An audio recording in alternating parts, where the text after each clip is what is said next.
Hey everyone, and welcome back to the Champions Podcast.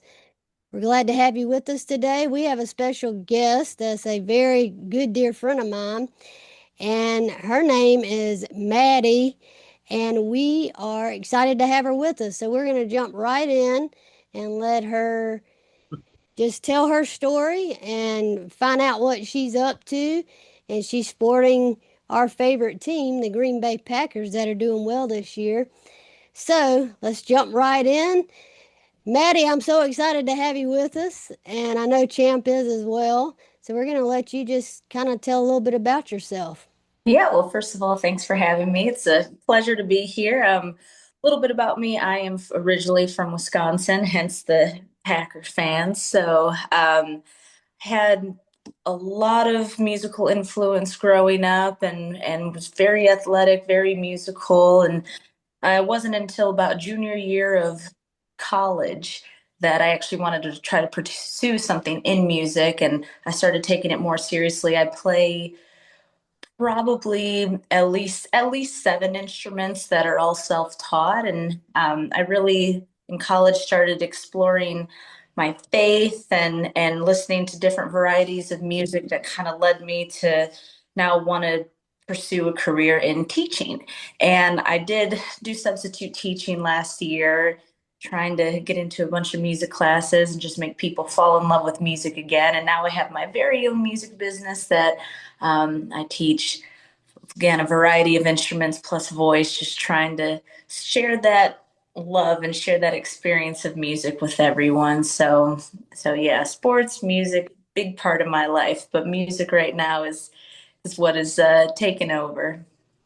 And you're actually amazing with all the instruments you play. And I'm self taught too, but even Maddie has helped me out with some pointers. And she's always there for answering any question I have. And sometimes I feel like I drive her nuts, but she's No, just always so willing to answer. And she's so knowledgeable. Like, if having your music lessons, if anybody ever, and I say it not just because you're my friend, but anybody that wants to learn from somebody that gets it, does not rush, and is patient and understanding and helps you understand without it sounding like a foreign language, Maddie is your person. Like, she can just break it down to make, whether it's a beginner or even a professional that just wants to improve themselves. Like, it's just amazing. And you're amazing in general to me. I mean, just all you do. And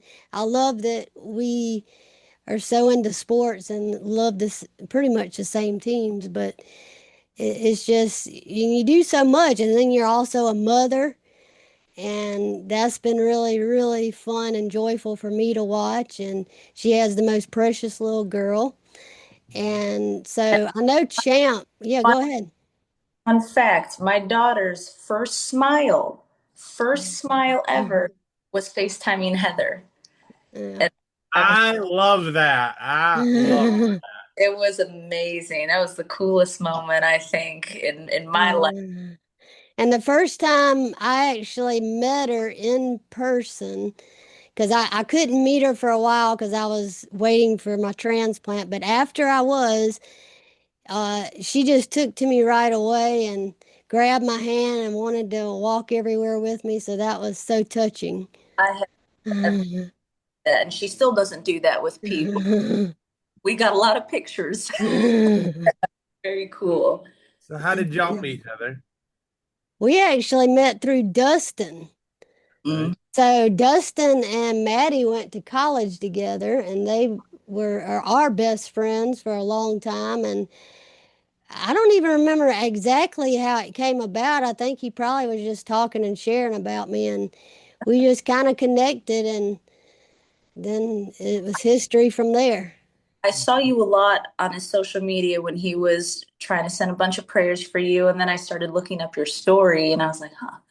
I don't know who originally started talking to each other, Mhm. but I just remember I was like fascinated with you. I was like, oh, come on, kidney transplant, let's go.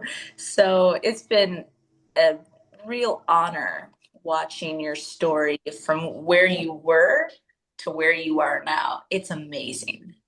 And And I say it all the time. God just puts people in your life that you think back, where was this person so many years ago? But you're just so thankful that the paths cross. And I mean, like at this point, we feel like we're sisters, but her daughter calls me Aunt Heather. I mean, it's just like our friendship just blossomed, and we're just so thankful. So I guess we can thank Dustin too, since he kind of let him. But we want to give him a little bit of credit, especially if he watches this episode. But yeah, it's been really neat to just see all the things you've been into, Maddie, because I mean, it shows that somebody doesn't have to just have one skill, one thing they're passionate about. They can have several. And me and Champ say that all the time about you don't have to put yourself in a box. You can do so many things. And you try to say I'm inspirational, but I think you're inspirational with all that you do, not just with your fates, but you just your whole story and how you're raising your daughter to know she can, do anything, especially as a female. And hopefully she'll get into some of the music and sports because that would be really, really fun to see. But and Maddie's also athletic over here too. I mean, she also played for the women's football. What was the team again? The Trojans? yeah, the Tennessee Trojans, they started as part of the Women's National Football Conference, WNFC. They started a few years ago, and Tennessee got a team about 3 years ago, and I was on their inaugural team.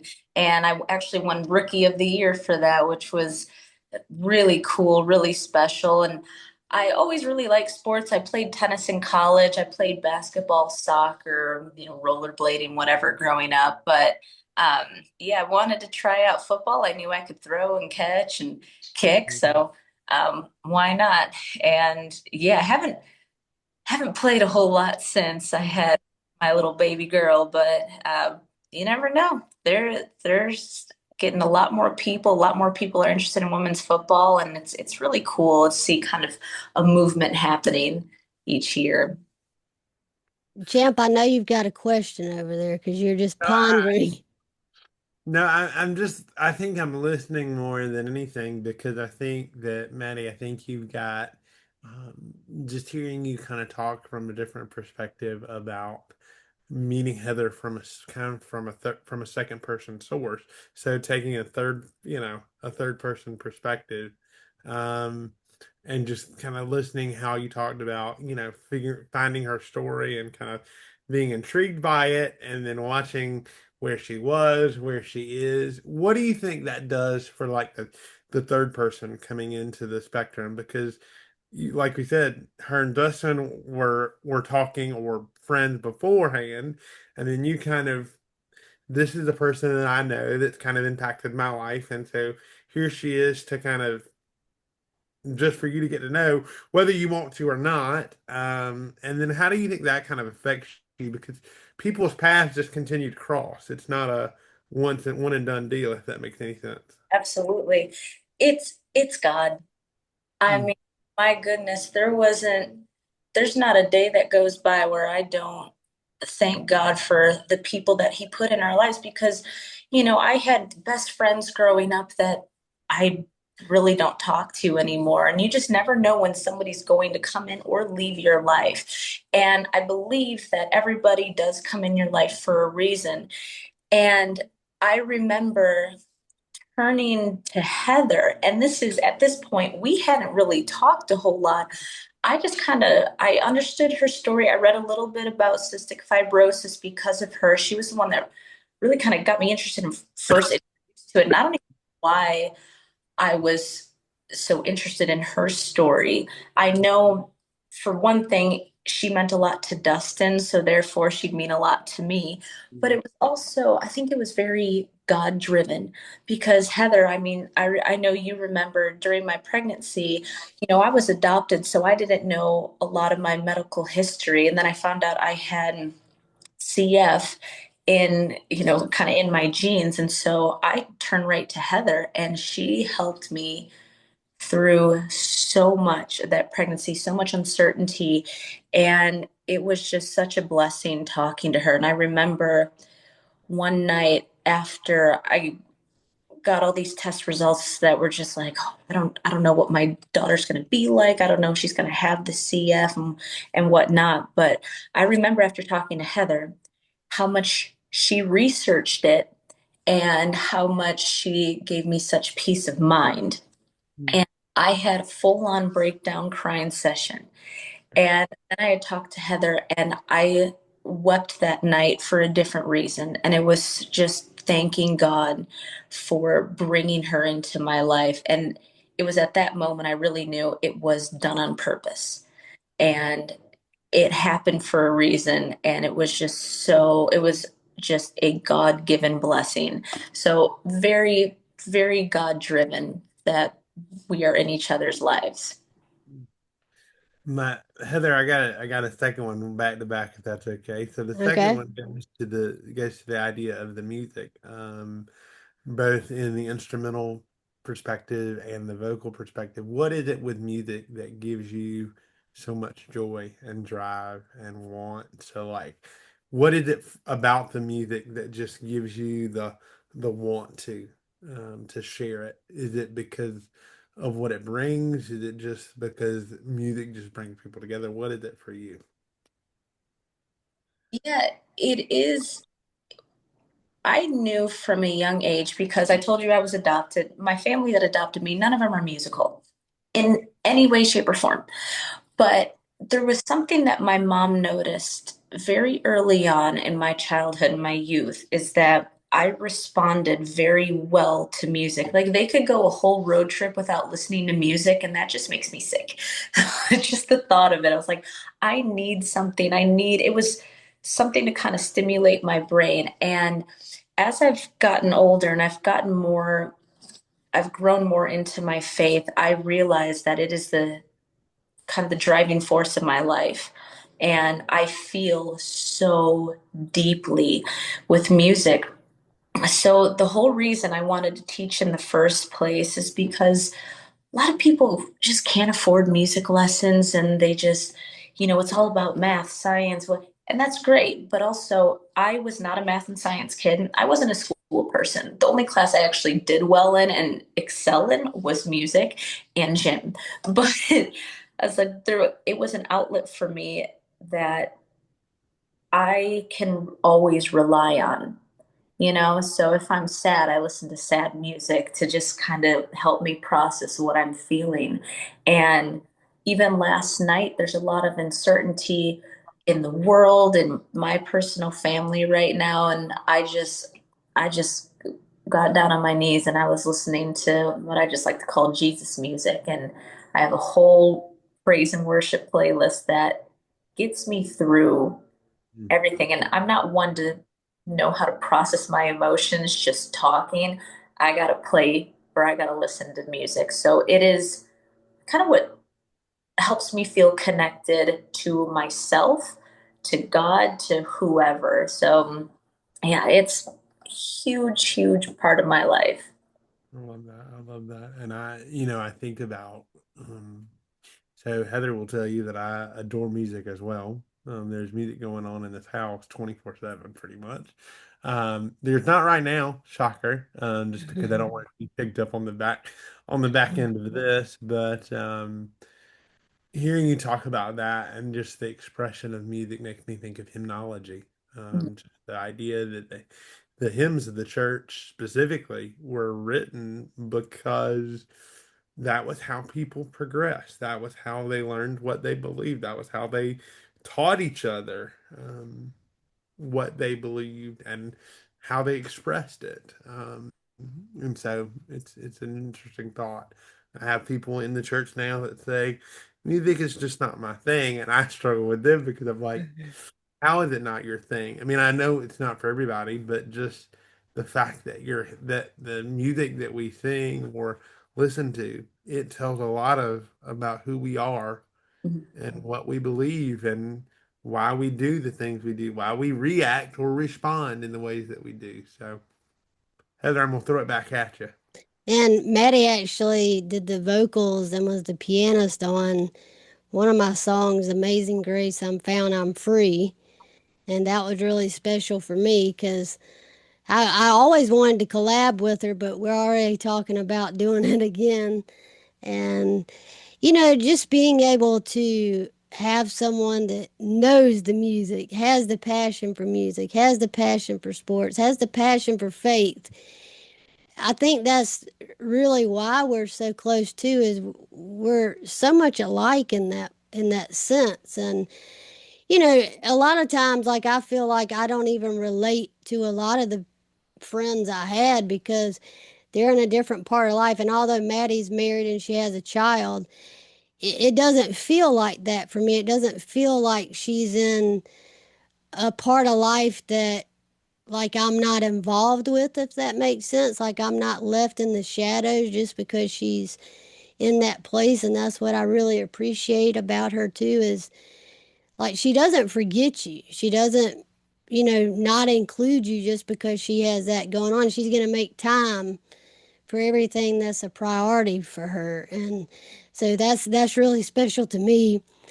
And I think one of my questions would be, for somebody that's wanting to, whether it's, I guess, music or sports, what would be your advice if they're like unsure, can I do this? Because I know a lot of people that are starting instruments kind of have that doubt of, will I be able to do this? This is just so overwhelming. I'm not going to ever be able to play like that. What would your advice be to kind of take those steps to give them reassurance they can do it?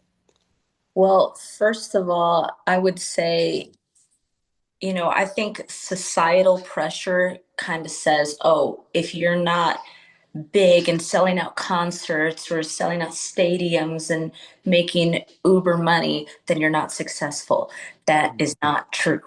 My goodness, that is the farthest thing from true. Going to a park and playing a pickup game with people, that's okay. Going and playing at a little dive bar, that's okay.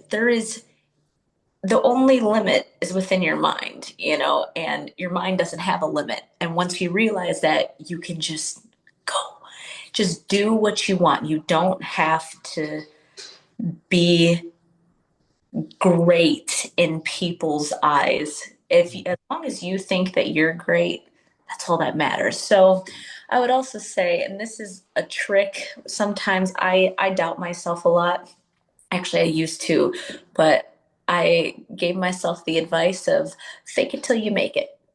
Just act like you are the greatest thing to walk on that field. I remember during a football practice, I missed a catch and I was just thinking, it's like, you know what? The only way to guarantee success is to act as if it were impossible to fail. And Mm. I don't know who actually Ooh, that'll preach right there. That'll preach right there. yeah, only way to guarantee success is to act as if it were impossible to fail. And you know what? I did not miss one more catch at hiker practice. I And love that. music, Heather, you've said, it was like, I seem very knowledgeable. A lot of times I have no idea what I'm doing. And it helped when I taught lessons in Orlando when I first did lessons because I had this kid that was a way better piano player than I was, but he knew nothing about what he was playing or the theory behind it. So that became kind of a project for me. And I had so much fun learning it. And so now I think it's fun, kind of the science and breakdown behind how to play an instrument and also how to play certain sports because there's techniques. So the startup is hard and the practice is hard, but you can't just be, LeBron James Mm. with practicing. You gotta get up there, but be confident. And again, I'm gonna say it, I know this is the third time, but the only way to guarantee success is to act as if it were impossible to fail. So just go out and do it. That's Twitter worthy right there. Mm. So this is probably a difficult question. If you had to pick one of your top two favorite instruments, what would you say those are? That is hard. So because it depends on my mood. Though it is completely dependent on my mood because I really like drums if I'm frustrated or stressed. because I can just kind of let it all out. But I would say the ones that are the most beautiful to me, and the one that if I just go and sit down and play piano and guitar, I think it's just, piano, it's great. Everything is just laid out for you right there. And a lot of times I have no idea what I'm playing. I just know how to move fingers fast, and it can sound really beautiful. And guitar, I have to think a little bit more, but it's still very calming to me. So piano and guitar. Matt, Champion, Maddie, yeah, go ahead, champ. I knew yeah, you were about to ask something. I was like, I'm gonna cut yeah, him off. Go ahead. I think you kind of figured me out. You see, and I could be way wrong on this. You seem to be a very slow-paced individual. Why is that? That I'm a slow paced individual. Yeah. And I don't mean that like in the sense of, I mean, you seem to be very, and I could be way off. I've been off before, I'll You be off mean again. patient? Yeah, just very, very slow in how you talk, how you interact with people, how you engage with folks. I'm Yeah. sure you live a fast-paced life, but it just seems to be that whenever you're in front of somebody, you make it very clear that you're in front of them, if that makes any sense. And why is that? Or is that an actual practice that you've had to incorporate, or is that just who Yeah, you are? that's actually a great question. At first, I wasn't understanding because I was like, "Oh, well, I knew it was going to throw y'all off. It's fine. it all changed when I had my daughter." Because now I'm a stay-at-home mom. I'm not necessarily working at like a 9 to 5 job or anything, but I realized everything became very intentional because I don't put my daughter in daycare. One, it's expensive, but also I really wanted to enjoy this time. And I appreciate every hug. I appreciate every little babble, every smile, every laugh that she does.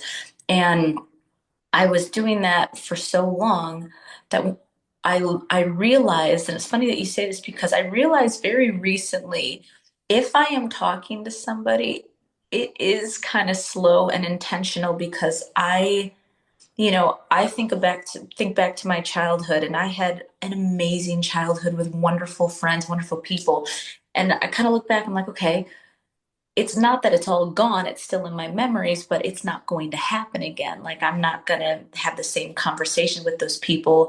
And it's something that I don't necessarily regret. I'm very thankful it happened, but also, if I hung on to it a little bit more, how would things be? Would I still be talking to these people? So now when I talk to somebody, I try to almost take snapshots with my brain, and I want to remember everything, and I want to hold on to the conversations. Like Heather, again, when I was pregnant, I remember our conversations very well and how they made me feel. And I think you inspired a lot of it, of wanting to, you know, have make people feel comfortable, and it's like I'm actually paying attention, I'm listening to what you're saying, and I care about what you're saying. So yeah, a lot of it changed, at least when I got pregnant. Yeah. Well, and the reason I asked that is because I could tell that that was something that's very critical for you, Mhm. and I'm sure even with teaching students and teaching music, because it is such a fast-paced thing, but a slow thing as well. Yeah. They pick Yeah. up.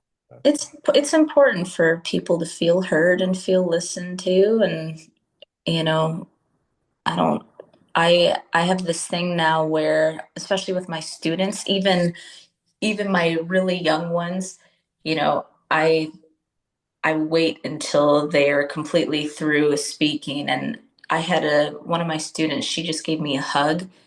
She was just having a bad day. She was 6 years old. I guess she had a bad day at school, but she gave me a hug. And I told myself, I said, don't let go until she does. And it ended up being a very long hug. And it's just something that she needed. mm. And so it's another thing I just try to be intentional about. It's just, you never know what people are going through. Sometimes that extra hug is just what they need. All right, what instruments do you play?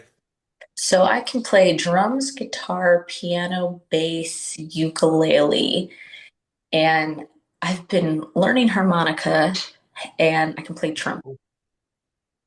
Yeah, and then all a bunch of percussion instruments, but those are the ones that I can probably play. Just a few. Yeah. A few, just a few. No biggie. No biggie. I got She's like the one woman band over there. yeah, my Yep. my Yep. little lady. Love it. Love it. Now, speaking of music, where can, if somebody's interested in music lessons, do you want to give your social media contact stuff?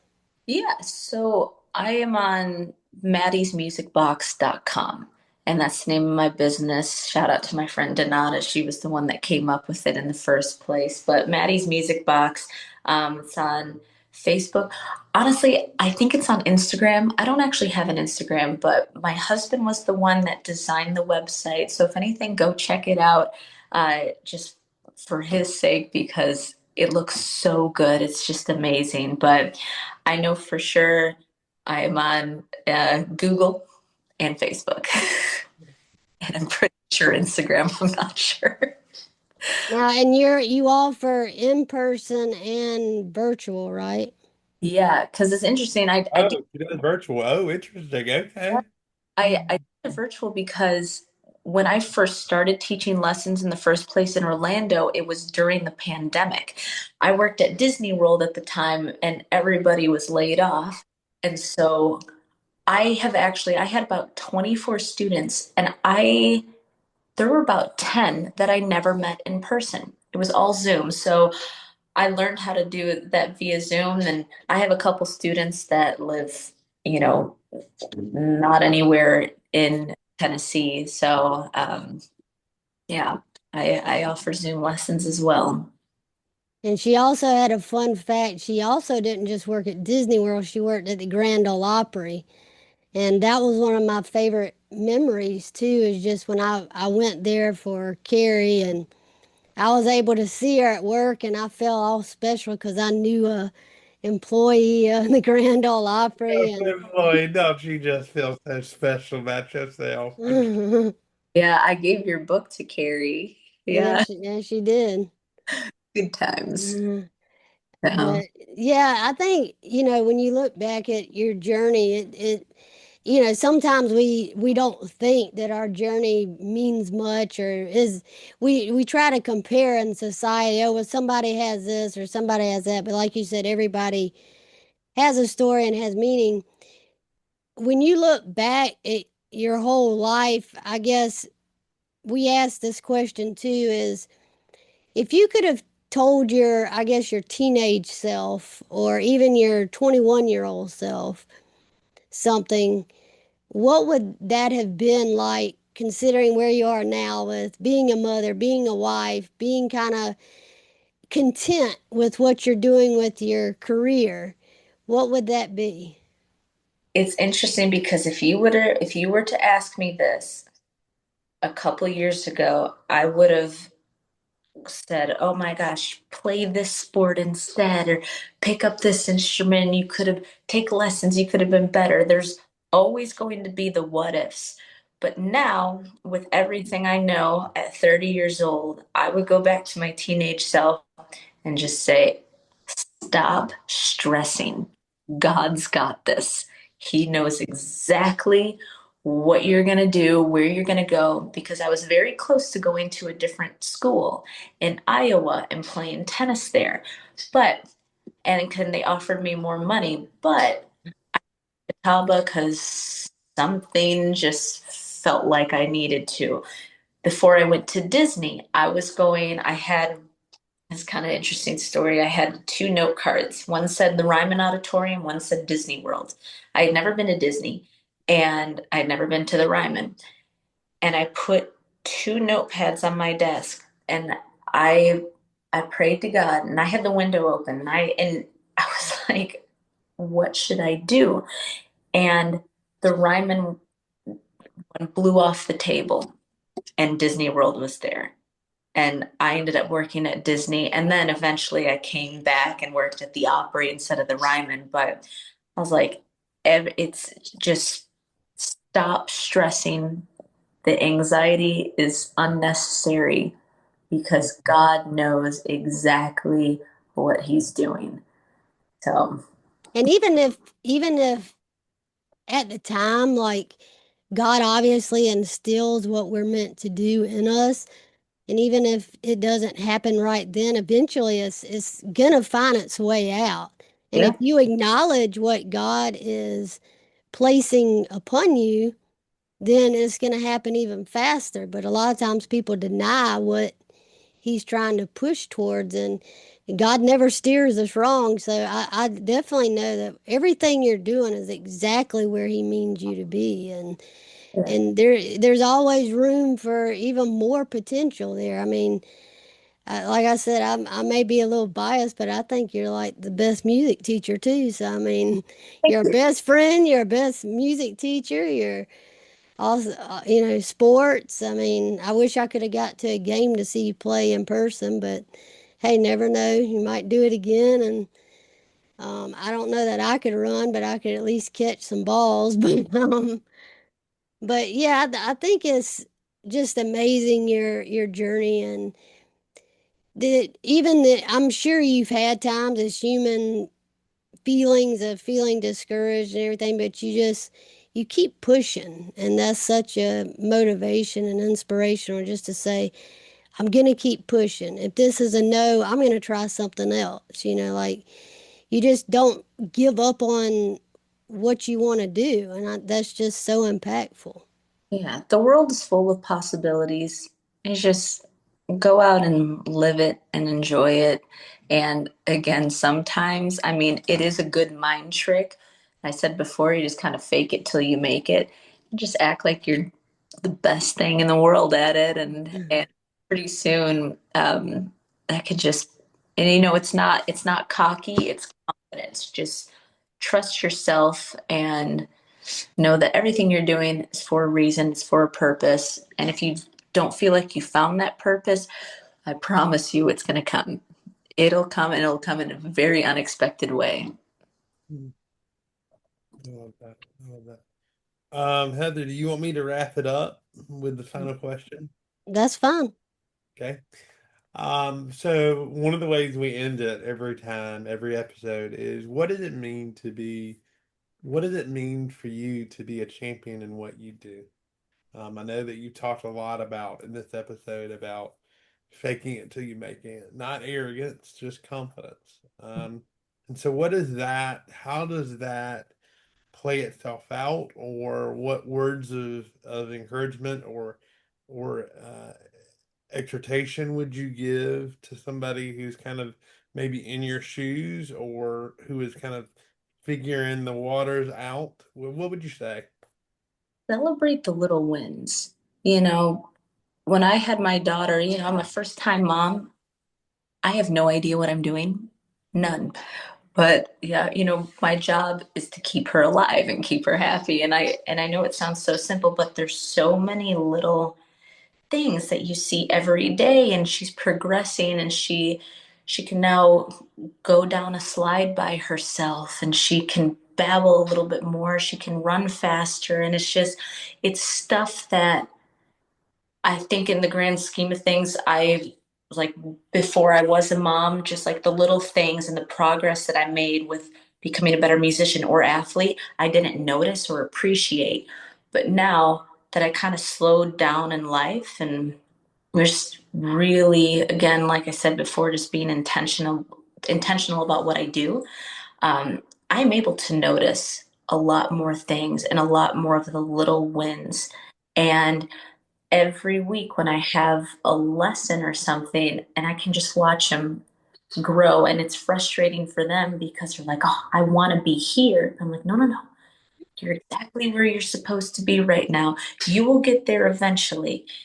You just got to keep working, just keep chipping away a little bit. So, yeah, just don't forget. They always say, don't forget to stop and smell the roses. Exactly. Don't forget to celebrate the little wins, even if you don't think that they're worth celebrating, they are.